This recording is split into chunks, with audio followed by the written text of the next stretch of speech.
Halloween is upon us, or All Hallows Eve for those of you who read in your free time. And the regulars feel like it's time to get a little spooky. So what's spookier than celebrating a day in advance? Nothing says spooky scary more than an All Hallows Eve hangover. Friday, October 30th, join us for the Regulars SPEC-SPOOKULAR, where your dreams become, well, still your dreams, but this time you're in costume, with spooky guests and stories, tarot card readings and giveaways, and one soul will be sacrificed to the night forever. Get ready for the funniest yet spookiest Eve ever.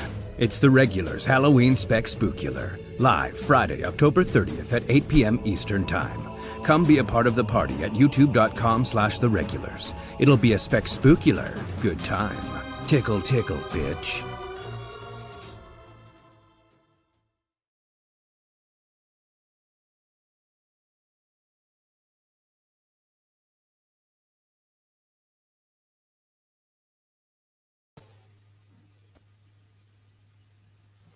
Hello and welcome to the Regulars. I'm Stacey and Jason. My name is Jason DeRoss.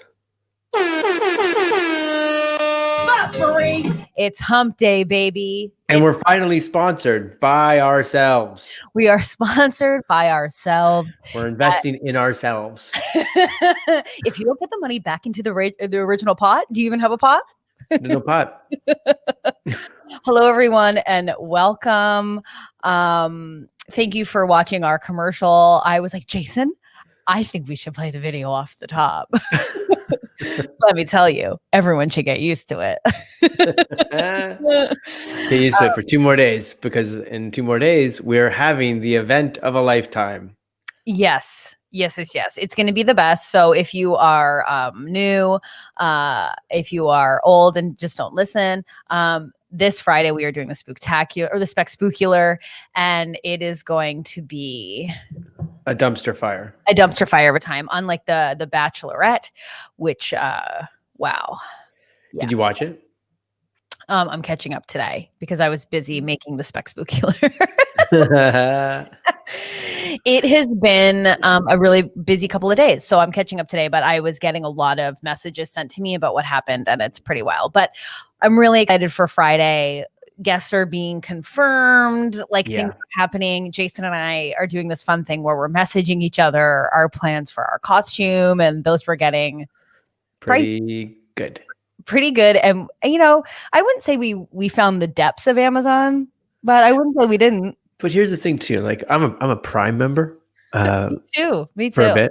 And what's happening is, like, because we are the people we are, and we're like, everything's last minute. We found some of the perfect things, but none of them will be here till November 3rd. So like, we just gotta I know we gotta go with what we found, which is still really good. I know, but November, this is so classic us too, because I don't know if you were like this last night. I was just like, man, November 3rd, like if we were doing something, we would be out of control. However, we should maybe also do a Halloween party on November 3rd. that would be very fitting for us. Like, it's crazy when you pay for extra shipping and you're a Prime member, and it's still very much in the air. Because it's all of it is from these companies called like Happy Good Times, and you're like, great, I gotta order it from a company called Happy Good Times, except through Amazon somehow.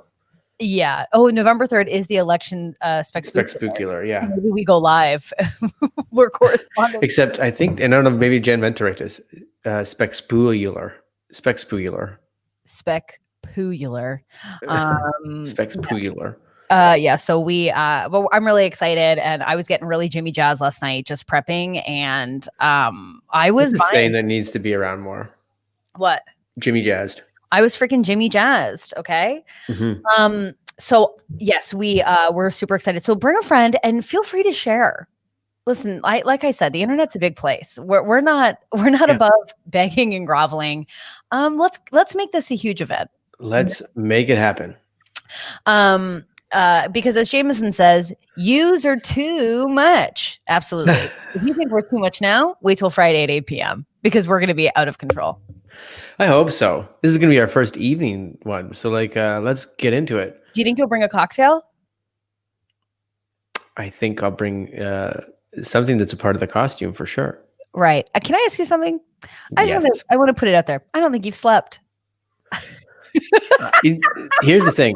This is how wide awake I am. I knew as soon as he said, "Can I ask you something?" I was like, she's going to talk about how low energy I am. That's what's going to happen right now. No, I didn't even mention your energy. It's just your eyes look like they're screaming. Hell? They're just like, look at, I am bagged up. not only are you bagged up, you're not bagged up. You're bagged up from the bottom. You're also bagged up from the top. Like your eyes are like, bitch, we should be closed. What are we doing? It is funny because when I got up this morning, I yelled, well, not yelled, but I said out loud, "Oh, my fucking face." And my wife goes, "What?" And I'm like, "Man, my eyes just want to be closed. That's all. My eyes are heavy." So you can't even be upset. What I'm saying is what you're feeling. Not upset. That's great. I just have a great. I'm just saying, like, I see you, I hear you, and I'm here for you. Yeah. Yeah. Also, Emma says my BF's name is Jimmy, so I crack up every time you say Jimmy Jazzed. And Jan says, this being said, I would love to see the regulars as election correspondents. I mean, ask me may receive. Can you imagine you and I trying to break down the election happening and like the votes are coming in and what that means? So what happens right now is the electoral college is first. It's gonna they're voting on the electoral college here, and we're gonna see how many seats does Maryland have. I don't know what the fuck's happening anymore. The important thing to recognize, you guys, is that people have voted. Okay, and so we are here simply counting. Simply counting. Also, I think we should mention our names today for the podcast. Sure.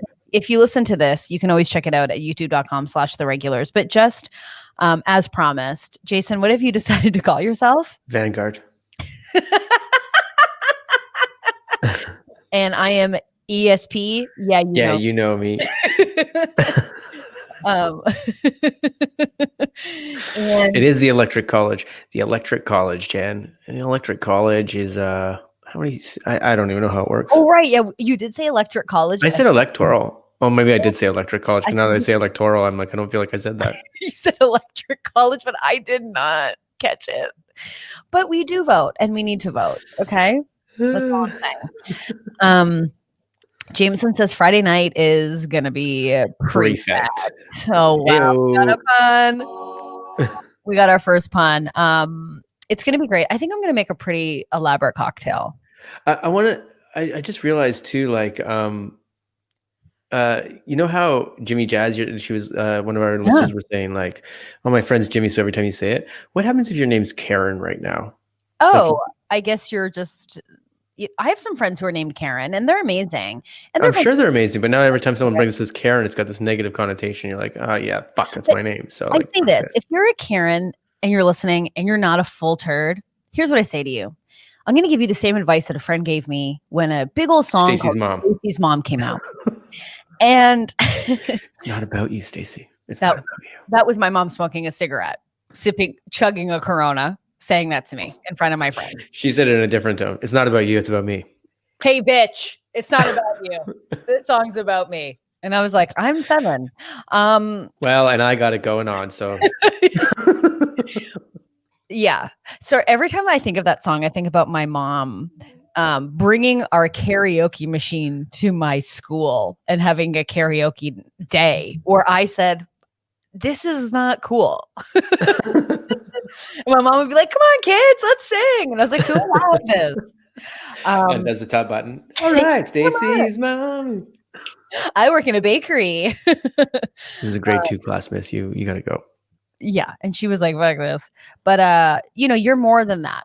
You have to rise above. Okay. So we gotta, if you're a good Karen, you got to show, right? And, Stacey's mom has got it going on. I had to prove otherwise, and I think I did successfully. But, Jen says, Karens don't care unless they are a Karen. So yeah, on TikTok, a lot of people like, she has an Aunt Karen and that fits the bill. Yeah.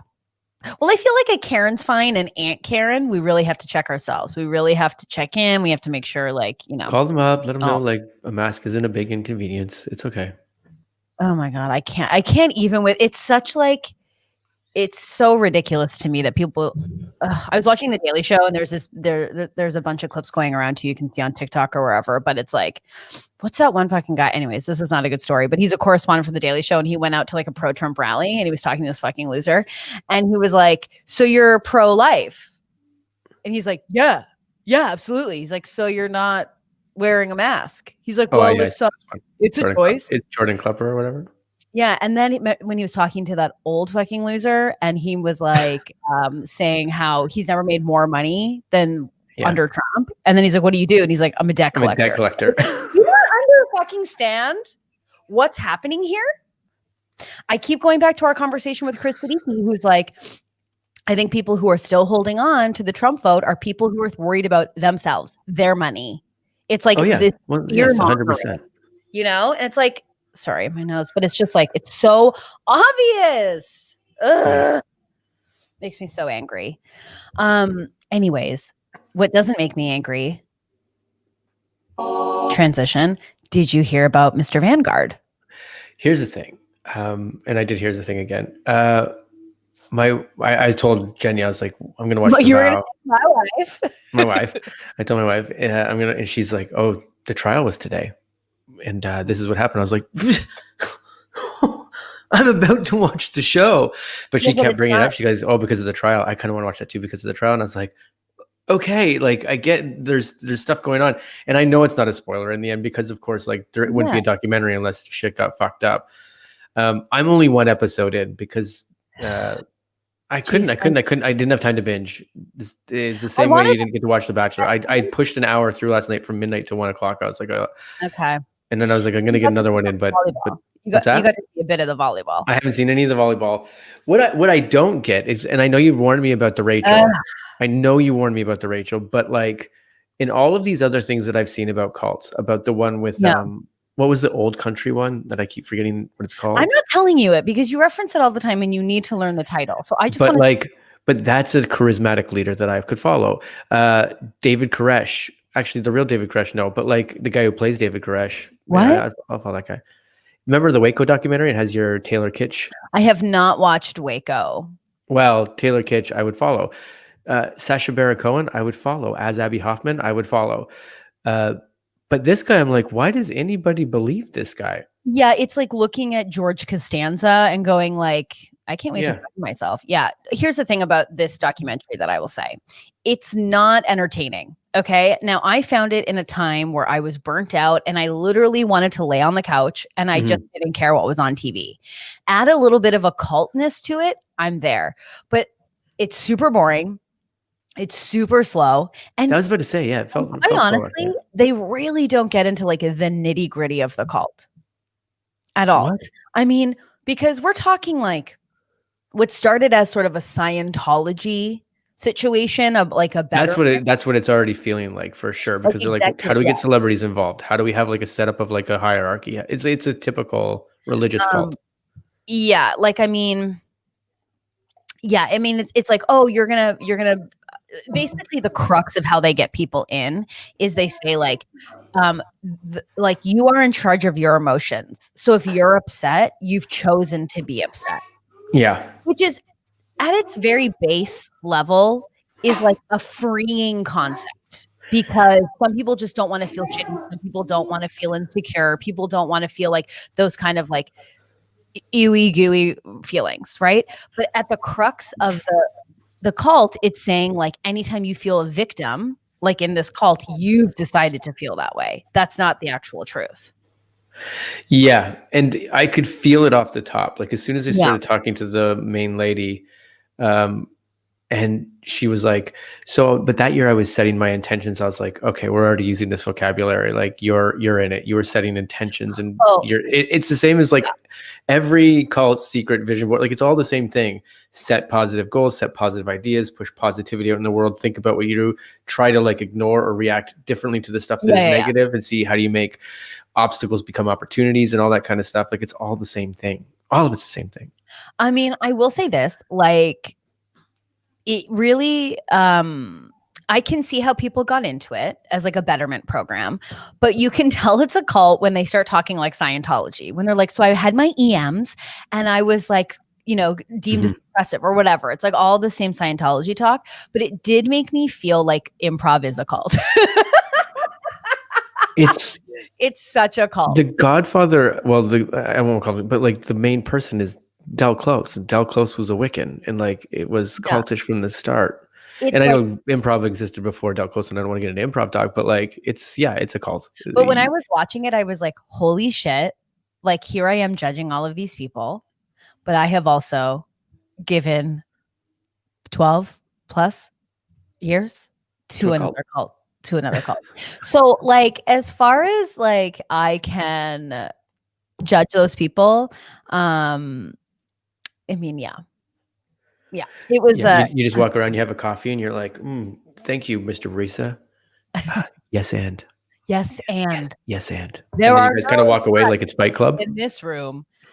Jan says improv is a cult and clown is a cult. Okay, yeah, absolutely. And I will tell you, in theater school I did I also think theater school is a cult. And I was talking to for Stacey Gets Rich episode next week. Everything's a cult. The lovely Rena Reddy, who is a creative producer, but she also does like managing and styling. And we went to theater school together, and we really unpacked theater school, which is also for sure a cult, and it's super manipulative. Peter wants to know, what are we talking about? And we were talking about the vow. Yeah, a bunch of people have responded. They let them know. Heather's saying off topic, but she's loving my top knot today. And can I tell you, this is 3 days with my perm. This is 3-day hair, which I never get because my hair is so thin. Anyways, I digress. But theater school is such a cult. Like they're basically telling you to journal your most private thought. Stacey, what? We've been found out. What? Jameson just Oh wait, are we a cult? I have thought about that. You guys gonna follow us? Nigel has massive intel. First of all, Nigel took multiple pics with Allison Mack in 2014. That's when she was deep in the cult, deep in the sex cult. See, I haven't got to that part yet. Right now, nothing has happened in the first episode. Here's the thing. You see all these actors from Vancouver or whatever flock into this cult. So, and all of them were on like Battlestar Galactica. It seems like everybody was from Battlestar Galactica. But you know what was funny? And I had a bit of a chuckle. Not that I'm famous in any capacity, but it's like they are barely celebrities. And it's like Nicole, like blah, blah, blah from Battlestar, from Battlestar Galactica. I'm like, nobody knows. This is to me, cult member. But one of the main ladies, at least in the first episode, is the girl from Star Wars. And I was like, she's just talking about being a musician and everything. I'm like, you're in fucking Star Wars, man. Fuck music. That hot girl from Star Wars who ended up with that ugly guy. No, Mark. Really rude. Sorry. But it's also weird because you're being like, oh, this and this, those guys. And I'm like, they're the main people come the first episode, which means they disappear at some point. Like they fall to the wayside. And I feel really bad defining that person by their look. So I really do take that back. That was just like, anyways, old programming in my brain. But the thing I want to unpack is that hot girl from Star Wars, Bonnie, she ended up with Mark, who's way older, no question about it. They actually don't even talk about their romantic relationship until well into the documentary. They get married. No, they're married. In the very first episode, they're married. They get married. Oh, okay. I knew that. Okay. But my question is like, the thing that was upsetting to me is Mark was so deep into that cult and was like a big proponent before it transitioned into the sex cult aspect. But like, we don't really unpack like his manipulation and coercion that he obviously used. I mean, he got Bonnie, who was like a Star Wars celebrity, into the cult. So he's manipulative. Yeah, I don't know. I don't know if like what women find attractive or something, because it seemed like that other girl too was like taken by him right away because she's like, what would you be without your cough? And she was like, oh my God, you're right. And I'm like, 100%. She talked about it like she might be like, oh, maybe there's something about this guy. And you're like, no, he's just fucking like. Sorry, Peter going, Stacey, it's really noble that you took your comment back, but also, you know what I mean? Peter, you're totally right. It's just like his glasses were transitional lenses. And I once we know how you feel about transitional lenses. I'll never forget I just was so enraged that my mother had them and they were small. They were small too. But I also can't judge because I also thought ugly people or not so attractive or pieces of shit guys were really attractive because they were funny in improv. So I guess But I don't fall you're attracted to people for different reasons. It just happens. I'm not defending this guy here because for sure there's definitely. Here's my thing with cults. I'll go back to Shayla's. This is what I'd like to talk about. There's all these documentaries about these cults that turn into like, I'm not at the sex cult part yet. Even the old country one before they got guns and turned fucking crazy. Do you just want to talk about old country? What's that? Do you just want to talk about old country? No, I want to talk about all these. I'm just mixing all these. I'm just talking about all the cults. Even you can go back to like the Waco stuff and everything else. Yeah. It seemed like all of these people were creating perfect worlds or at least little utopias onto themselves. But then all of a sudden it goes, oh yeah, but now we're going to throw in everyone has to fuck the guy that created this thing or something. I don't think the cults start out wanting to create a utopia. I think maybe not. They all do. Like even like smart people that are like, if you watch the Waco thing, it's like they were like lawyers and all these people that were there, like they were actually creating something that was really unique and something great. And then it's I think it's someone going. I think a cult is like a compliment sandwich, right? So it's like you come into my house. Well, it's an open face sandwich because it doesn't end back on a compliment. You know, a cult's like an open face sandwich. Everything at the bottom is fucking soggy bread. It's one of those ones where they put roast beef au jus on it, so the bread just gets disgusting. It's fucking gravy, dude. It had an amazing au jus gravy, so it had thin gravy. I want you to say very happily that you put au jus in your mouth. You tell me that you put au jus in your mouth and you're happy with that. I think we've all put au jus in our mouth. But my thing is, these cults, I don't think start with like this idea of a utopia and then they are and then they go to shit. I think it's like, so Keith Raniere is like he's Rachel, right? Yeah, he's Rachel. He's the head of it. So I think he made this cult or this what's it called? Where he's giving you your life. Like you can't be anything without him. You can't be anything without his guidance. The same with old country, whatever the fuck. It's like, it's the utopia, but that leader has given it to you. So you owe everything to that leader. And you're happy to give it to them because someone's just allowed you or given you permission to like be happy. Yeah. But that's, and then you feel like you owe them or something. Exactly. Yeah. And Jan is correct. Au jus is a cult. It's just meat juice. Thicken that shit up. Exactly. But that's the thing. So it's like everything's a fucking cult. Oh my God. But it was just so funny me watching all of this going, I would never. And then being like, oh no, I have. Like, just think about the dumb shit we've done for improv, like a group game. But that's the whole thing, like the group mind thing, especially if you get into like that long form mind.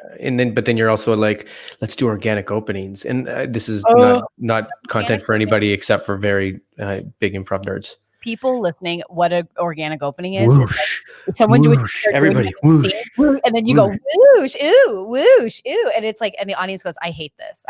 That's the whole thing. And people put it up there and they're like, no, but it's really creative. And there was like, I saw it done great, like maybe once, but you're like, this is like an exercise. It shouldn't be like anyways, we're getting too much. Barbara's saying one day Stacey needs to talk about her time at Lululemon. She read an article about the Lululemon murders, which I don't know about, and it totally made Lulu sound like a horrible cult. Okay, so Barbara, I don't know about the murders. Please share, but we're gonna find out. I will tell you my time at Lululemon. I also believe Nigel worked there as well, so he can speak to this. I'll speak for myself. So Did you get your improv brand on your butt? Huh? Did you get your improv brand on your butt? I didn't, but I think my bloated face from shitty beer is enough of a branding. Peter, the worst part of improv was the part where we all got branded on our butts. But so when I worked, oh my God, yeah, there is nothing more culty than an improv festival. I can't even with it. I went to those. I was going to those, but like my friends that were very into it, and I was always like, yeah, but we're here to party though, right? And then everybody would start talking about improv. I'm like, yeah, we did that on stage. Like, you're the guy in the cult where you're like, listen, there's a master slave situation, and you're like, there's free beer over here, dude. We're dying, and you're like, I get to be free. It's like, no. They were so like annoying, not annoying, but I was just like, can we talk about something other than we just did improv on stage? Let's hang out. Well, I will tell you, my time at Lululemon was pretty wild. In that. And you murdered a bunch of people. Allegedly. So it's really passive aggressive. In order, you had to do this, which is super messed up. You had to write, and Nigel, please correct me if I'm wrong, but you have to write your like goals, like your weaknesses, your strengths. Like you have to basically, it's very like personal. That sounds like a job interview. But you have to write it out. And then you set goals. Like I'm going to work out, blah, blah, blah. I'm going to read, blah, blah, blah. Like whatever. Okay. They frame it and then they put it on the wall so the customers can see. No. So it's like you're being accountable, right? That's terrible. Exactly. And then, but it was all about lies and smoke and mirrors, right? So it would be like, we offer you free tailoring. And I would take those pants and walk them down a couple stores to the tailor at the Eaton Center. But it was like, or at Yorkdale Mall. And it was, I'm sorry, I can't even think of the word. It was like, it was advertised as like a boutique tailor. No, we just went to the whatever tailor and they would tailor your yoga pants. And then if you wanted to get promoted, allegedly, to get promoted, you would have to read their books, which was like Eat, Pray, Love, fucking fart, fart, whatever. And you would have to read those to get promoted, which was I hate that. That sounds illegal. And then they would say, okay, so also I'd also just say I read it. And allegedly, I could have misheard, please. Also, like, I mean, the pants are worth $20 and then they jack them up to like an obscene amount of money. Yeah, $100. But also, what was another thing that happened? What? Elizabeth's late. She goes, is Stacey talking about working at Lululemon again? Elizabeth, I was asked, and we are talking about cults, but I'm sorry. Jenny also says, I put my goals and affirmations on my bathroom wall, but I definitely take it down when company comes over because that stuff is personal and embarrassing. I know, because like you get that question in interview. It's like, what's your weakness? I just want to be like, I don't know. Like I rarely cut my toenails. Then like, am I going to put that on the wall at Lululemon? And that's not a true one, but no, but you're putting like goals up, which was just like weird. And like, you know, they would say like, hey, it's not like we're upset that you're using a plastic water bottle. And this was like years ago, but we're just going to ask you like why you've chosen to do that. Like it was so passive aggressive. I can't. I hate this already. Yeah. I think that was, although now I want to go apply at one of these places just to fucking have a good time. You want to go work? No, it was terrible. I used to not want to work there. I just want to go through that process and then be like, you filled this out a little. Yeah, but I feel like all those stores are a bit culty. Like I could just never get into it. Like I've worked at Forever 21. I've worked at Lululemon. I've worked at what? Peter's just asking how long I let them grow. Enough, you know, I let my kid paint the toenails and then see how I try to get the color to come out above my toe. And then I have like actually so fucking gross. Like I'm actually disgusted in it. I'm legit upset about it. I just think like I would be so susceptible to a cult. Like, I mean, I've had a good yoga class and paid $40 for a yoga mat. Like I love merch, you know, like someone who can't wait to buy a shirt after the concert. Like I'm full cult. Oh yeah. Yeah. You too. We'd be kicked out of the cult. They'd be like, get the fuck out of here. You guys still have any of those water bottles? Well, the thing about Nixium is it was all about very thin, like counting calories, like. Oh yeah. I'm not there yet. That's crazy. And so we'd be out because you had to ask you had to ask your master, like master, can I have 40 calories? Master, can I have 10 calories? I would be lying day one. Well, it's weird because someone mentioned last time that this was kind of like, it seemed a little like Landmark. And I think I meant Landmark. Landmark was in Toronto and probably other places too, but it was really big. Like I would say it's around late 90s, maybe. Right. Even early 2000s. And I was like, oh, did this turn into that? Because my girlfriend would go every week, but she wouldn't tell me about it. She'd be like, I'm going to Landmark. And I was like, okay. She's like, and I'm like, and every time she did talk about it enough that I'm like, that's a cult. And she's like, no, it's just inspiring. We go, we're good. We get there together. And she was very like happy about it. But I was like, maybe she was happy about it because she was coming home after having sex. I don't know, but like sex cult. I mean, I think it's so wild. Like so many actors are susceptible. And again, I was talking about this with Renna, and that chat will go live next week on Tuesday. But it's just like actors are created, especially if you go to theater school. You are trained, and I say that loosely, but you are groomed, I would say, in many ways, to just like you have no agency. Like that's removed from you. You're like a vessel to the art, which means like the boundary between you and a director or you and an acting teacher or you and whatever is like so blurred, and you're conditioned to think that way, you know? Yeah, that's nuts. And that's probably why you end up with all these fucking horrible cases of shit going down. Totally. But it's like Jason and I think theater school really did it for me, where I was like, fuck, I'm acting classes after that. No, thank you. These like acting whoosh workshops. No, thank you. I can't. An actor talking about their process. I'm like, fuck this. Stacey, will you come in and teach one for us? That would be great. Hell yeah, I'll teach it. But when I teach improv, I'm like, just lie. Just lie. Make something up. Who cares? Just who cares? That's what we do. They're going to say something to you. Just pretend like you're saying something back. Well, that was the thing when like I got in a big fight with a bunch of, not a big fight, but a big argument with some actor friends who were like, I love Meisner. The Meisner technique is amazing. Where you just go like, you just say one word over and over and over again. Yep. I'm like, that's improv. Yeah. Except you didn't like, say more words. You get to say the audience enjoys it actually. Jan says, I shut down emotionally for 2 years after theater school. Me Jan, too. you let me know what theater school this was and I will go murder them right now. You let me know who shut you down for 2 years and I will go murder that theater school.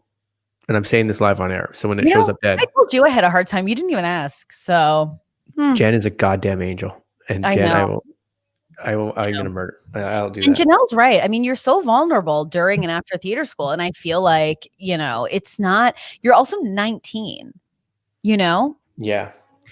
I remember getting critiques that I still think about. And it wasn't until I started doing therapy that I was like, wait, that's like not true. And also, I'm hurt. Peter, Jason murders a whole theater school. This is for Jan and not for Stacey or any of my other friends. This is our Halloween spooktacular. Yeah. Jenny says, I'll never forget visiting a friend at National Theater School while she was in a different theater program and being struck by how annoying and I'm an actor everyone was. Oh yeah, I tried to get into National Theater School. It didn't work out. Man, I remember a teacher telling me in theater school that if I just lost 5 pounds in my face, I'd really be able to express. Like the audience would really be able to see my expressions. And you know what? That's one thing I never struggled with. I think people pretty much know how I'm feeling about stuff. Yeah. I get it too. Like when I was really, really, really young, I wanted to be like, I wanted to go to that school. I don't know if you ever saw this movie or TV show because it's so old, but like Last Dance, absolutely. Fame. Fame's about a school in New York, and you're just like, oh my God, I want to go there so bad. Yeah. But now I watch like Glee, and I'm like, no, that would be the most fucking annoying school to go to on the planet. I don't want to go there. I mean, the second that I found comedy, good show, but I don't want to go to that school. Well, I remember my first improv class, and again, this is a cult. I entered another cult, went from one cult to another, but I was just like, oh, what are you laughing at? Just Peter. Oh, I actually am an actor, though, by the way, everyone. Yeah, please, everyone, hire Peter. He's very, very wonderful. Jen goes, I need to know, are people that went to theater school pissed when someone that walked off the street is super successful? I think I say no, but I didn't go to theater school, so I don't know. I will tell you, as someone who went to theater school, my first piece of advice to everyone is don't go to theater school. It's like absolutely not necessary. It's just complete emotional manipulation. Take that money and put it towards therapy and get into the Although I'm sure there are some schools that are very good because most of the working actors did go to theater school. Oh, of course. There's got to be one. And not all cults are bad. But it's still the same as like the business world, I imagine, too, because it's like if you look at any of those people that are like the Bill Gates in the world or the Steve Jobs, they dropped out of school because they're like, no, I'm just going to go learn about this world on my own and then become the best at it. I'll tell you, the best people I know are the people who didn't go to theater school and just jumped in and created the communities and the path that they wanted, or people who realized halfway through that like they had boundaries and that was okay and that they would not be manipulated and ended up leaving. Because I think like the worst thing you can do is spend your life looking for external validation, which we all do in a varying degree. But I feel like that's like the crux of these cults is like, yes, you can do that. No, you can't do that. I'm holding you accountable. I'm going to make you the best ever. And you almost like releasing agency feels so nice. Yeah. It's like when you're in a relationship and you're like, I'll speak for me. It's like, I feel like I have to be in control of everything. And then there's certain aspects of my life where I'm like, I don't want to choose. When someone's like, where do you want to eat? I'm like, I don't know. You just do it. Oh my God, you're so needy. Sushi or pizza? I mean, they have sushi pizzas, but I don't want that. Fuck. Oh my God, I love a sushi pizza. So the crusty rice. Yeah. But it takes a certain person. I've never seen them down here. I don't know if they have them down here. Yeah, they do it in Las Feliz, the place we used to go to all the time. Oh, you're right. Yeah. Starfish, I think it was. No, it wasn't Starfish. Never mind. No, it was something else, but it was really good. Anyways, really good. That is our take on cults. And, Yeah, I was about to say that came from The Vow and we forgot, or at least I forgot. And then we just started talking about all the cults we've been a part of in our life because everything's a cult. Oh, this is huge too. Jenny, I'll never forget someone telling me I should take up smoking or cocaine so I could hang out with a guest director we had in order for me to get a better part. Hello. True. But how many times have you, and because you live in LA and I did too, and I went cuckoo bananas there, but it would be like, oh yeah, I'm just gonna like wait after class so I can talk to like the teacher Donovan or whatever. Like I'm gonna like try and get some notes. Like I'm just gonna hang back. It's so culty. Because imagine yourself like when you're a teacher and you see people doing that for you. Yeah, I haven't had that yet. I feel like the people that the schools that I've went to down here, the people I met have actually been really awesome, and like it's been. And I know that I'm sounding like I'm just buying into the cult or being Jason. They're amazing. Remember when you were in that acting class and you had to wear the bracelets? Yeah, that's it. And you said it like that. I said, yeah, it's fun. It's just like it was a start of like you're in this first 2 weeks and everyone's like, hey, we're a part of this. And I was like, this is Nixium, and I was in fucking sashes. Oh, you don't think that Nixium, if it was around in Toronto at the time, like I would have bought in, I'd be like, oh, you're going to Landmark? Cool, I'm going to Nixium. And trust me, we got volleyball, so we fucking win. This is as tall as I'll ever be.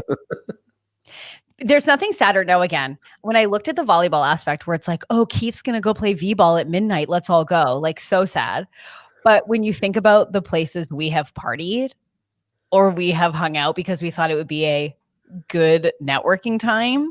Sad. I mean, is that why you were hanging out there? Because it would be a good networking time or because? No, I wanted to like sleep with my teachers. I wanted to drink all the beer. We kick open the door and I'm like, let's fuck. And you're like, let's drink.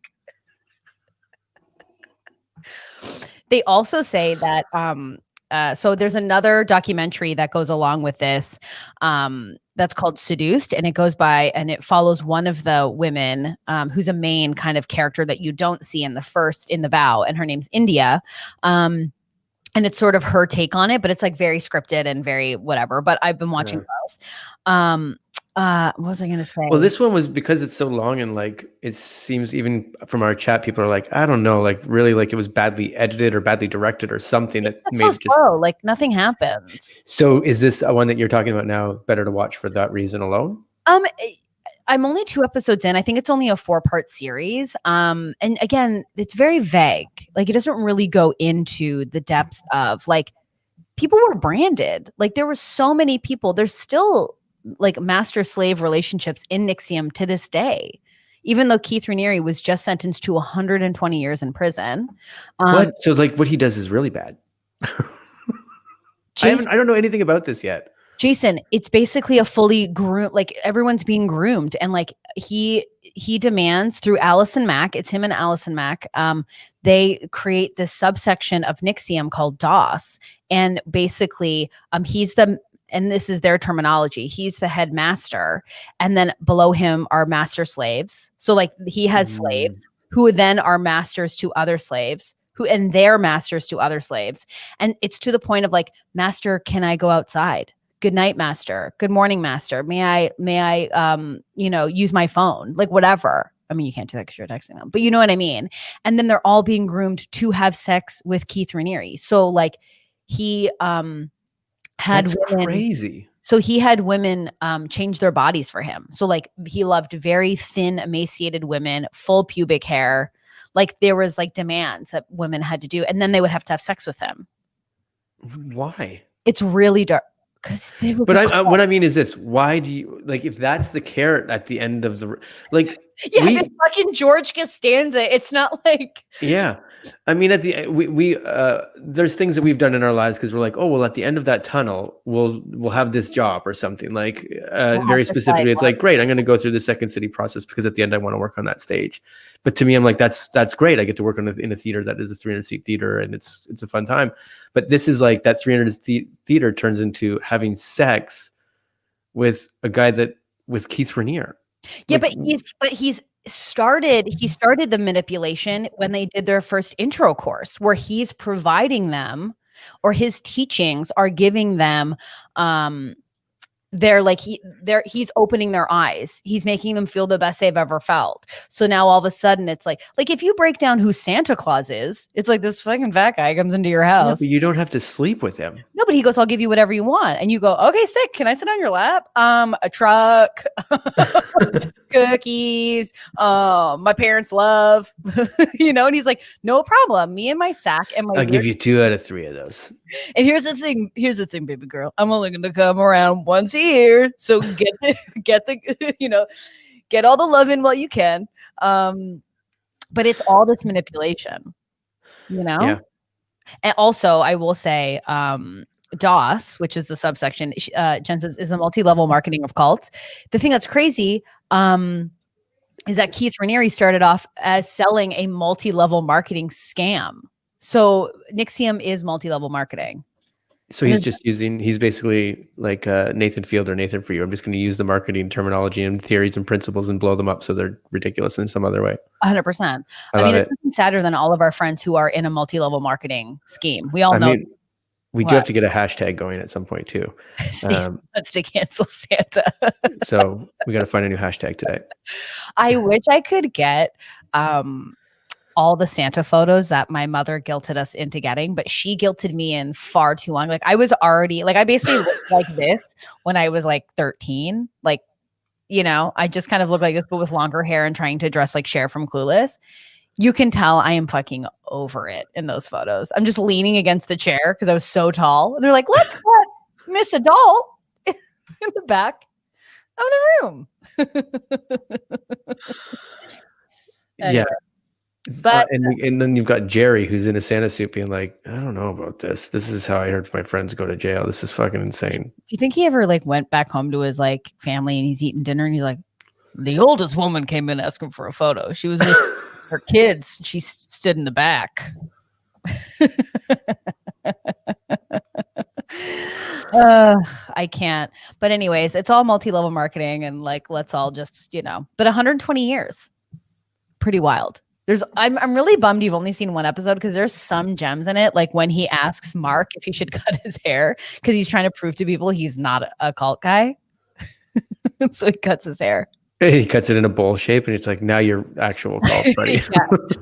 And just never wearing shoes. There's just so many things where I'm that's gross to me. Just the thick socks. You're so short and your feet are just flapping on the stool. I can't. One of the socks isn't pulled on, so there's this much hanging off the end of it. That's so gross. When I think of long toenails, yeah. Yeah, but it's I just think of my brothers laying on the couch with their dirty white socks and half of one sock is falling off and me coming into the room going, what's the matter with you? And there's a hole in one of the toes of it, but you can't even see the toe because it's not near the foot. Yeah, totally.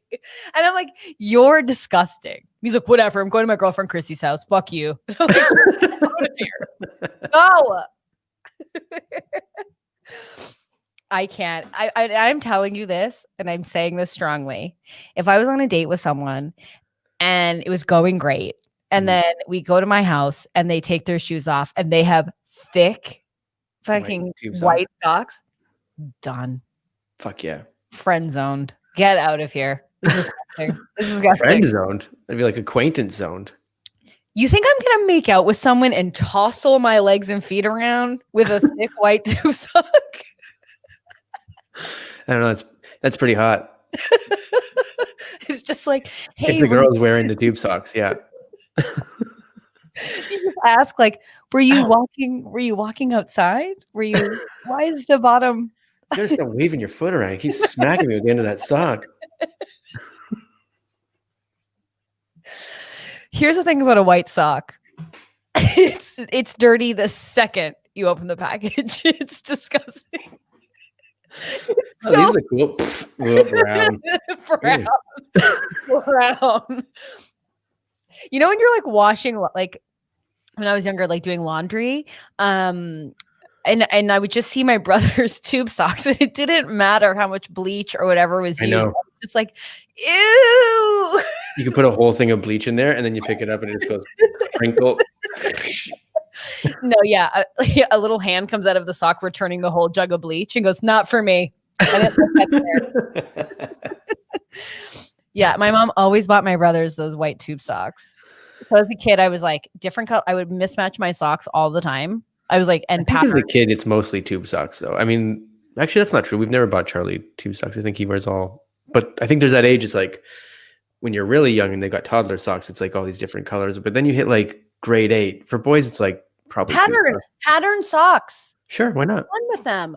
Don't. I mean, like a toddler or a young What socks kid. you got on there? What are you pulling off today? What are you wearing? Who, me? Yeah. Oh, I'm doing no if socks. You got tube socks on right now. No. I don't own tube socks, truly. No, I'm just wearing slippers, my little house slippers, my little slippies. But yeah, there's nothing grosser than just a loose ass fucking tube sock. Cults to tube socks. This is the content, people. But I think everyone knows what I'm talking about. Is there like an item of clothing? I've cried on my shoulder. This is a tear. Yeah, and then if someone shows up on the first date, you're like, well, that's it. God, I've cried all over myself. Can you see it? Yeah. But what's the item of clothing for you? Have you watched the Comedy Store documentary yet? Yeah, I've been watching bits of it, yeah. Did you see Andrew Dice Clay as an old man show up and his hat looks like a French painter's sort of? No, but I wear that Kangol hat, except I don't think he realizes this one's 8 sizes too big for him and it goes way out here. And I'm just like, you're going to watch this and go, oh, what's with my hat? Yeah, I want to watch that. But what is there? Anyway, that's not the worst part of Andrew Dice Clay. Is there a thing? Oh no, but is there like a thing like if you were on a date, like if someone was wearing something that you'd be like, or something you see on the street? I don't know. I will say this. Jameson just wrote, Einstein never matched his socks, they say. And I was like, but I read it as Epstein never matched his socks. And I was like, two very different people. Yipes. Bad hats for Claire. Oh, bad hats for sure. Bad hats. For me, it's like high-necked blouses and blazers and pantsuits. Yeah, first I thought you were serious. And I was like, are you kidding me? Although I will tell you, the thing about it, like when you're in a relationship, and I'd be curious what everyone says in the chat, and if you're listening to this, message us on Instagram, is like, when you have a partner and they have that one piece of clothing that you're like, what the fuck is that? I hate this. Like I had a boyfriend throw out, like I had like harem pants, like genie pants that like sloped in the crotch. And they were like, get rid of those. I hate those pants. Right. And I had items too that like I think about with past boyfriends where I'm like, I threw it out and they're like, where was that? And I'm like, I don't know. Let's like look for it. Fully thrown it out. I believe that. I think that's probably happened to me at some point in my life. Oh my God, Jenny, this is such a deep cut, but true. It drives me nuts if someone just keeps their giant headphones on around their neck. I have friends who do that and I can't relax until I'm like, can you take that off? These never come off. Ugh. They're on my neck all day. I love this. Shayla goes, my husband is wearing those pants I hate right now. Melissa, I always look at shoes first, not for the size, but to see how they match. I went on a date with a guy wearing white Italian long loafers and I was out. Oh yeah. Oh, those shoes, anything like that I'm like, yeah, I can't ever. My friend Audrey, who's obviously teaching right now, but she will get mad at this. I hate white shoes. But I now wear like off-white Reeboks. I'm slowly. What about like shell tones or stuff? Like shell tones or whatever. In particular, she had a pair of white Birkenstocks that I couldn't mess with. Like I was like, what are those? No, that doesn't sound great. Oh, this is a huge one too that Jan is correct about. Stacey would also get so pissed if someone sat in the audience at Second City and didn't take their coat off. In their defense, they kept that theater ice cold. Yeah, but also like you're at a show, take your fucking coat off. Why are you wearing it? I agree with you. Like get it off, but like you're gonna freeze. Like, or if you have a friend over, whenever we were allowed to ever have that, and they just sit in your house with your coat on, I'm like, are you going somewhere? What are you doing? Take your coat off.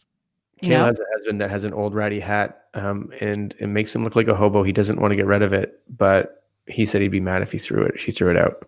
Yeah, but that's the whole thing. You don't tell him you're going to throw it out. I don't know why I'm conspiring for this because I think I'd like the hat. I think I'd be like, when hats have that sweat grease stain under the bottom, and that one's nasty. You don't have an item of clothing that like. If I showed up on a first date and a woman was wearing, like, is there an item of clothing that like a past partner has had that you were like, I cannot with this? Oh, man tank and flip flops. I can't. You know me. Those fabricked thong sandals on a man. We're talking about Peter. We're talking about Peter Weber. Peter Weber, yeah. Yeah. Not Peter on the pod. Peter the Bachelor. Boxers with giant holes. You know what's worse than Janelle? What's worse than the boxers with the giant holes? It's the boxer briefs that are loose. It's like the fabric's thin. Like an elastic is gone or something in the waist. Not even in the band. It's like the thigh area. You know, where it's a bit like it makes that where you're just like, oh yeah, your balls and nuts are for sure not being cupped. They're not being cupped. Like when it's loose. Underwear's not a bra. You know? Listen, I can't judge because I have the worst bras and underwear. The worst. The worst. I'm trying to think of one piece of clothing because I'm like, I don't know. I think I remember once like a boyfriend of mine had boxer briefs on with so many holes, and I don't know what. I can't believe I did this, but I just grabbed the underwear and just ripped them. I was just like, these are trash. These are going in the garbage. What a hypocrite, knowing my bra and underwear situation. A hypocrite of it all. What a projection. I'm not like that anymore, but I remember doing that. Maybe a Kangol hat. Jason, what year is this for you? It just brings up a weird vibe. Like if you're wearing a Kangol hat, you're probably like, I expect you to get up and start like breaking, you know, or doing some sort of hip hop dance or something. Do you call breakdancing breaking? I think I just listened to the latest podcast of How Did This Get Made, and they did Electric Boogaloo, and so yeah, I'm back on the breakdancing headspace. I can't. Well, Jason's like such a romantic; he could never. He feels he's in a tricky position. He can't mention anything that's gross. No, I'm honestly racking my brain to be like, if someone showed up to a date and I'd be like, oh, that, like, I can't believe you're wearing like that. It's turn off. I don't know what it is. I'm not even talking about a date. I'm just saying in general in relation. Sure. I mean, but I'm putting myself in that scenario because then I'd be like, oh, what would be the one thing that someone walk in and I go, oh, but I'm asking about relationships, like the one item of clothing. That is just like, get out of here. Like you've never had a past relationship where you're like, that item bothered me. Probably. Jason, so long ago. I don't know, man. You told me I needed a new bra. I didn't tell you that. You told everybody that yourself. No, and we probably all went, started, and you agree. Yes, yeah. I mean, like maybe in an agreement, but there's no way in heck that I would ever be like, you need a new bra. I don't have the confidence to do that in my life. Well, no way in heck. Yeah. What's up with you today? No way in heck. Wow. Maybe I said no way in heck. I don't know. You did. Man, this electric college has really got you.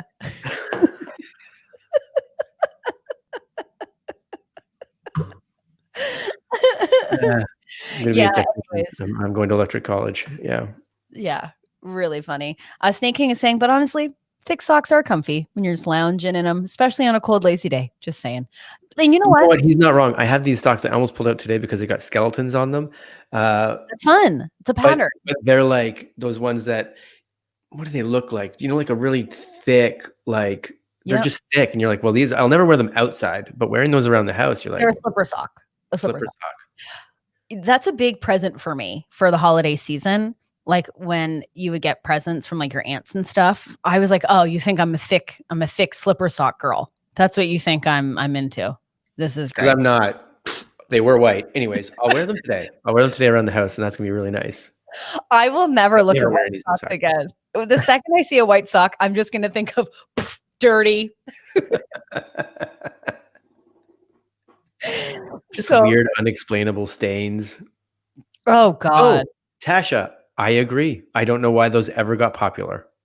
My husband dislikes Ugg boots. I was always like, nah, You know what men really don't like? Ugg boots. No, they don't like high-waisted pants.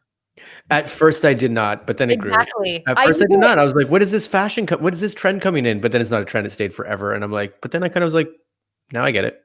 Great. Men hate high-waisted pants. I don't know why. Every time I've worn high-waisted pants and then had to wear like a mid-rise or whatever, every single one of my partners has been like, you look amazing. I'm like, well, don't get used to it because this pant is so uncomfortable. A mid-rise? But you all hate high-waisted pants. That's not that. I think I don't know why. Is it because you don't find them flattering? Because don't high-waisted pants like hug the butt and give a bit of a camel toe? Like, isn't that a win-win? No. But I will say, like, I agree. At first, I was like, what is this? I don't know what. But then I was like, yeah, they look great. No, I understand that you got to the point where you liked them, and that's fine. And don't worry. I don't know what I'm getting at. Is like, I don't know why. I think it was just such a shock because it was like Even Peter. One of those things, like in like when I was in high school, it was like you wore these really skinny jeans. They're as skinny as could possibly be, and then all of a sudden it was like the opposite. It went poof, and everyone's like, well, let's wear pants that look like dresses. Like, Yes. let's get them as and then so there's that moment though of shock of being like, is this what we're doing now? And then you go, okay, that's what we're doing now. I think Peter might be right with this. It kind of reminds him of his mom. Well, that's what they were called, mom jeans at first. Everyone's like, why is people wearing mom jeans? But they are. Okay, this is unrelated. I mean, SNL did a sketch on it. There's this is unrelated, but my garbage in front of my apartment, like it's just been a big garbage dump. Like, you know, like the you have roommate or neighbors, but it's like our garbage is stacked full. It's just a big garbage week. This squirrel has broken open one of the garbage bags and is eating a fries out of a fucking container. Has pulled. Is this your garbage? No, it's not mine. Someone went to Taco Bell. Anyways, but yes, I think Peter's right. It reminds people of their mom, and maybe it's less flattering. I don't remember dresses over jeans. Dresses over jeans, Jason. Of course, dresses over jeans. I don't remember dresses over jeans. Yeah, you were too busy, I don't know, doing something else. Probably. Losing your white socks. But what do you think it is? What do you think it is about the high-waisted pant that you find less I'm telling you, I think it was a shock at first. I think it was like, I thought. What was the shock?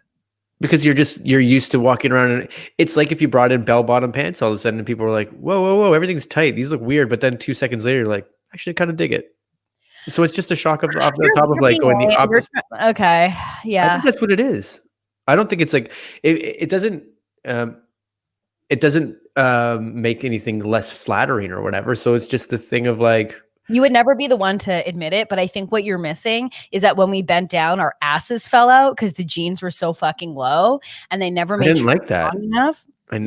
That's not attractive.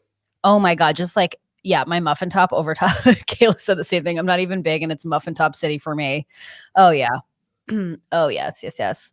But men don't like high-waisted pants. They just don't, and that's across the board. Across the board, you can say I it disagree. now. I think in your mind, there's a better jean. I think it would be for you. Yeah, there's probably a better jean, but it's not the ones that are cut low like that. I never liked those. I was always like, what the hell low are we going here? This is ridiculous. But I'm not talking extra low rise. I'm talking even a mid rise. You get me in a mid rise and I got to bend over, we're going to like. Yeah, I know this is going to be wrong, but like guys, the same thing. Like I hate jeans when I'm like, oh my God, as soon as you can see anything of my butt, I'm like, well, I just remember like in my mind, Barbara. In your mind, Barbara.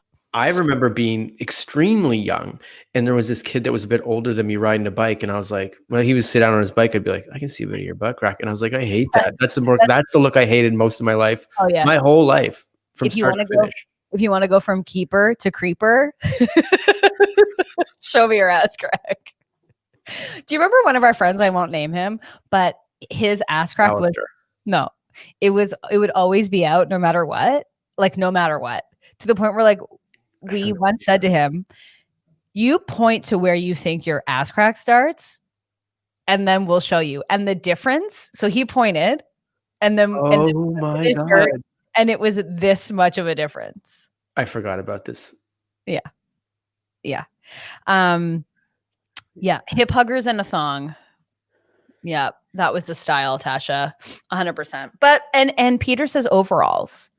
He might really like overalls or not. I'm not quite sure. But I really want to pair. Talking about pieces of clothing that we did not like. I don't know. I'm kind of. Ashley bought it. Can be really great. Right. Bots. I'll send you the name. Anyways, he's my kissing twin. So. No, he's not. That's who we were talking to. No, it wasn't Craig. And I don't know. Yeah, I'll tell you. It was Craig who called him out because Craig had it with the amount of ass crack that we were dealing with, and he was like, "Enough! You tell us where you think it starts." Oh, well, then that's why I thought it was good, because I don't think I was really a part. I think I was there, but I don't know if I was. No, you weren't. You weren't a part of that, but I thought you knew the story. But, anyways, we got to protect the ass crack. But Oh, well, then I have to know. Never mind. This is getting into no content for anybody except me guessing without naming names. Jameson says, I can't think. So he's pulling a bit of a Jason. I can't think of a single clothing item that would bug me if someone were to wear it. However, I know precisely the one shirt of mine that drives people crazy. And by crazy, he means his exes. Yeah. And I know many, many, many pieces of clothing that my wife probably does not like.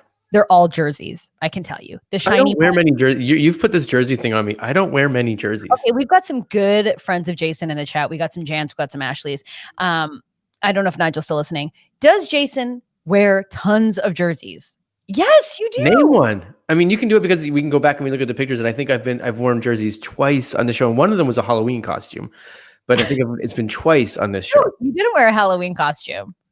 That yellow jersey is a Halloween costume. But it wasn't Halloween. I know, but we were dressed up stupidly for some. It wasn't to be like, this is what I wear today. It was to wear as a dumb joke. Claire says, I loved light wash jeans. And I remember this terrible guy I dated in college would tell me how much he hated them all the time and didn't know why I couldn't wear normal jeans. Listen, Claire, you and I are the same. Except by like light wash jeans, like all my exes going like, why are you like, it's so business. There's so many blazers. Let's talk about this though, because I think this brings up a great point. What? How do you address a partner when you're like, because there might be something that you're like, it's not that I hate you in those things or whatever, but you're like, man, I'd really like it. There's like an outfit that I like that I'd be like, wear this. But how do you approach them? How would you approach a guy and be like, fuck, man, I wish he would just wear a fucking flannel on top of a t-shirt once for once in his life and stop wearing goddamn jerseys. Now Now the caveat is that I know how I sound. So there's two ways we can go about it. Yeah. There's two ways we can go about it. Okay. There's one way, which is a fun way where you go, why do you always wear that? Yeah, exactly. Tasha, are you sure you want to wear that? Right? To me, I know exactly what you're saying when you say that, and then you'd be like, you'd feel shame. Jen says, make sure they know when you like what they are wearing. Exactly. So that's the more positive. If you and I were dating, I would go, oh my God, you know what you look so good in is like cardigan, like a shirt, jean, like these jeans, like that's such an outfit. We have to like get more of that for you. You look so good. And then you're going to go, oh yeah. And then we're going to go out for dinner and you come out in a fucking jersey and I'll be like, oh, no, if you said it to me the way you just said that now, I probably would start doing that. Exactly. But that's what I do. Like we have to do the Nixium cult of it all and be like, this is the open face shit sandwich. We have to do the open face shit sandwich where you go, this is it, bitch. This is amazing. And then when you're not looking, you steal the clothes you don't like. Or you can be, if you can sense the tone where it's a bit jovial, and what I do is I'll put myself out on the platter first. I'll be like, is there like an item like you absolutely hate? Oh, that's a tricky strategy. Yeah, because guess what? I'm not going to listen to you, right? Unless we've gotten to the point where you're willing to donate it, then I will donate the item that you don't like my hair. No, but I think I would do it. I would flip it a bit more. I'd be like, what is it you like? What I wear out of my clothes? Like, what's my favorite outfit? And then I'd wear that more, find more like that. But then I would hope that it's reciprocated, and you'd be like, yeah, you know what I like when you wear this. You have a big line of light on your face. I know. I saw that. It's just fix that. Okay. Jenny says, my dear friend Isaac has this one t-shirt he has worn to death for years, and I keep dropping hints that maybe it's time to get rid of it, but he doesn't get it. He's not listening. Then you have to go like, that shirt's bad. Mm-hmm. Jason, I think you've made it worse, but that's fine. I did. I could basically shut the light right out, but I only wear black, and my husband will not wear black or gray because he doesn't want to match. Okay. Can we also talk about matching couples? I mean, I know we're past time, but damn. If you like, I remember like an ex like always wore a denim jacket, and I was like, well, I also want to wear a fucking denim jacket. You don't own denim jacket now. But you can wear it. I know, but then you're like the matching couple. Yeah. You just have to be very different in your pant or something like that. I also think depending on how far into the relationship you are and how comfortable you are with each other, like I think if you're planning on being together forever, you got to figure out how to be like, I don't like that. This is what I'm talking about. It's one of those moments where you're like, I'm planning to be together forever for this person. Yeah. But there's this one shirt. Then just say it. I don't like that shirt. Yeah. Peter, can we do donations to raise money so Jason can buy a light? I would love that. I have a light. It just takes forever to set up, and I just don't. Oh, well, I'm glad that, No, I could. It's just that it's been fine using the natural light. It's been fine. Okay. One of the items I purchased last night has been shipped. It will be delivered today. Sick. The other questionable item, though. The other questionable item. We're talking about, yeah. No word. No word. Well, you don't get a word until they've shipped it. I know. That's what I'm saying. I'm stressed. Although, Peter, thank you. I should. Yeah, I'll accept donations for a light. No one give Jason money. I'll get a ring light. It'll take 2 seconds. I love it. I'll love it. I will love it. Jason just shows up and sits down and sits in the dark. All right. But Janelle is right. It's tricky to find the line between encouraging and controlling. If someone told me what to do, I'd rebel so hard. Exactly. But I think there gets to be a point in a relationship where you're like, oh, I would say when your relationship starts feeling like home, it's like, this is my person. This is my person. This is my thing. Then you can be like, why do you wear so many fucking jerseys? What is this? A stadium? Get out of here. Stop. Go change your shirt. But you said I do. You said I do for better or worse and all the rest of it. Like, what's happening here? Is it Hollywood? Hello, Hollywood? No, I'm here. I'm here. Yeah. Really? What? I can? Hey, everyone, I can skateboard now. They told me that. So, have you seen Cool. Listen, we don't want anyone to control anyone's partner, but there is, at some point we just got to be real. You got to show exactly, Jan, what is this ringtone? It's the standard that came with the phone. I haven't changed it. No, that's not a standard. 100% it is. No, it's not. I haven't touched the ringtone. Okay. Well, you might want to switch it up. That's all I'm saying. Normally my ringer is completely off because I'm terrible at turning it off. So if I'm in an audition or something, all of a sudden it would go off so I just leave it off all the time. Your ringer? Yeah. Oh yeah. When someone's ringtone is on or mine's on, I'm like, who am I? My business? What, I need to get this call? Thank you, Haley. Unless she was saying that very sarcastically. She said it's very old school. I don't know. It came with the phone. Yeah, cool. I mean, I just haven't adjusted anything on it. Very dad, very that. I just never. It's because I don't have a ringtone normally. Like I said, I normally have it on just vibrate. Listen, I can't judge. I had a friend recently ask me why I have a stepdad phone case, which is completely true. It's very intense. It's very big. It's not fun at all. So I can't judge. Jameson said I would join a cult if the main clothing item was a sweater with a wolf howling at the moon, though. That's mine. That's what I own. I own animal sweaters, wolf sweaters. That's my vibe. Yeah. Everybody, we're just going to go to a vintage store. We're going to buy the clothes we like. And then that's our cult. And you'd be like, see what I'm talking about? All cults start out in a great frame of mind. They don't start out in a great frame of mind, Jason, because what it is one psychopath going, hey, I have the key to success. Right. And it's people like you and it's people like me who are like looking, well, more so you, who are looking for like outside validation or permission to be happy. Oh, that's all me. And they're giving you that so that you go, I owe you my life. And then they go, great. You're my slave. I'm your master. Now ask me for everything. This is how you see me. Okay. No, but I'm saying that's so many people, but you seem so into it where you're like, cults start out amazing. It's like, yeah, but at the end, but at the beginning of it, it's still one person manipulating everybody. But what I'm saying is, how do we, it's like, I mean, it's the age-old question. How do we keep relationships in the honeymoon phase? Or like, how do we make these cults stay in those first few months? No, the honeymoon phase is a fucking lie. Everyone goes, yeah, but okay, this is a whole nother podcast, but like the honeymoon phase is fun. However, actually think about yourself in the honeymoon phase. You are pretending to be someone you're not.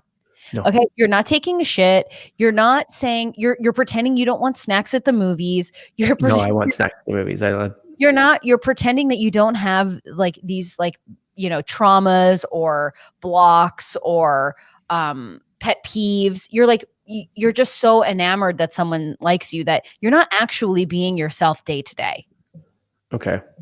Peter's driving his wife to work. He's got to Hi, go. Peter. Hey, Peter, maybe you can let us know what she's wearing and if you like it or not. Yeah, do you like her outfit? Everyone go to Peter and Chris's podcast. You can search it. I believe a new episode just went live today. So Peter, thank you so much. See, exactly, Caitlin. The honeymoon phase is not where you grow mentally together. We should do a cult couture Monday. Oh my God, absolutely. I mean, let's not hashtag it. We don't want to like, ugh. But you know.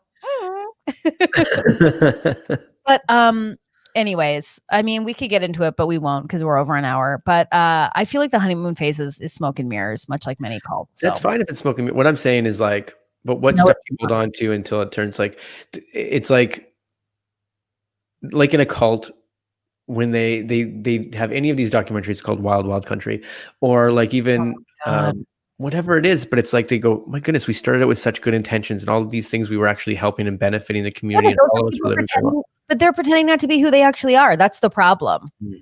She's wearing black Lululemon pants and a gray turtleneck. It's fine. That's what I'm saying. This is all fake. I wonder if she brought those Lululemon pants for him, what their wants and desires were. The real relationship starts when like someone gets food poisoning and is barfing in the toilet and you have to take care of that person. And you're like, this is my person. That's still honeymoon phase to me. No, you're fucked up. And with that, I'm kidding. No, but I mean, you know what I mean? Doesn't have to drive her to work anymore anyways, because she's like, oh, you know what? I'll take myself. And no, you can't have the car today. So hey, do you know how to spell the word blowjob? Oh yeah, you don't anymore. Yeah, that doesn't. I know you thought you knew what it was. It's different now. Maybe you can spell it again next year. Maybe for your birthday, you can spell that word again. Yeah, how would you spell it? Never gonna happen. I think that's where you should start sounding it out.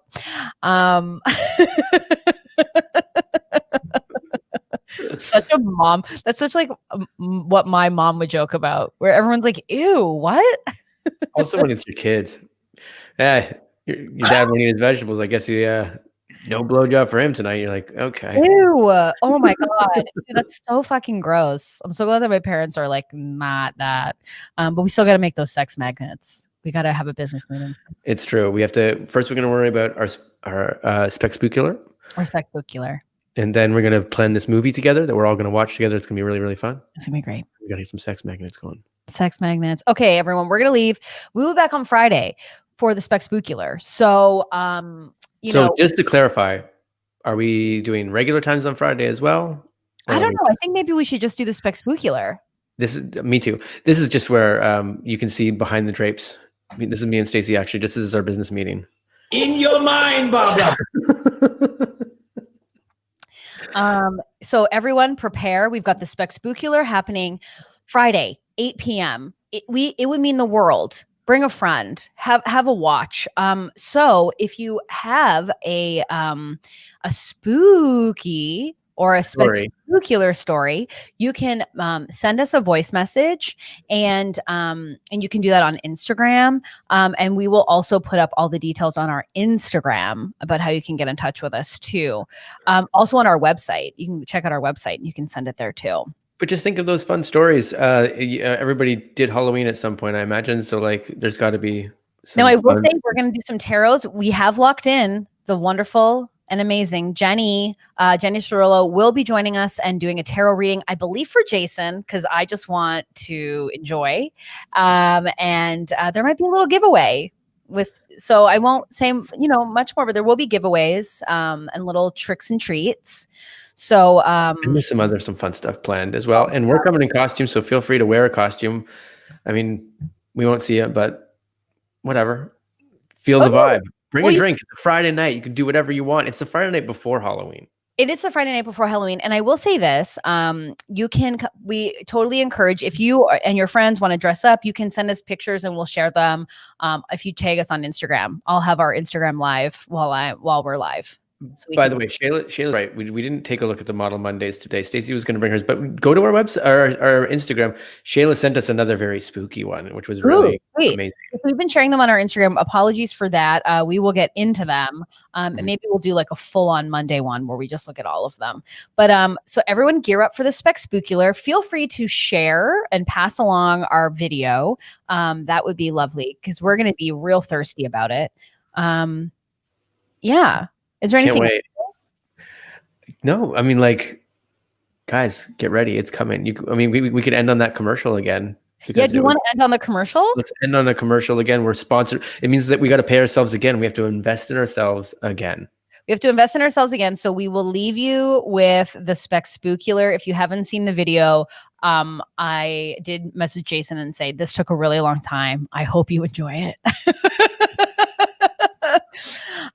But we will see you guys on Friday. We cannot wait. Bye, everyone. Bye. Halloween is upon us, or All Hallows Eve for those of you who read in your free time. And the regulars feel like it's time to get a little spooky. So what's spookier than celebrating a day in advance? Nothing says spooky scary more than an All Hallows Eve hangover.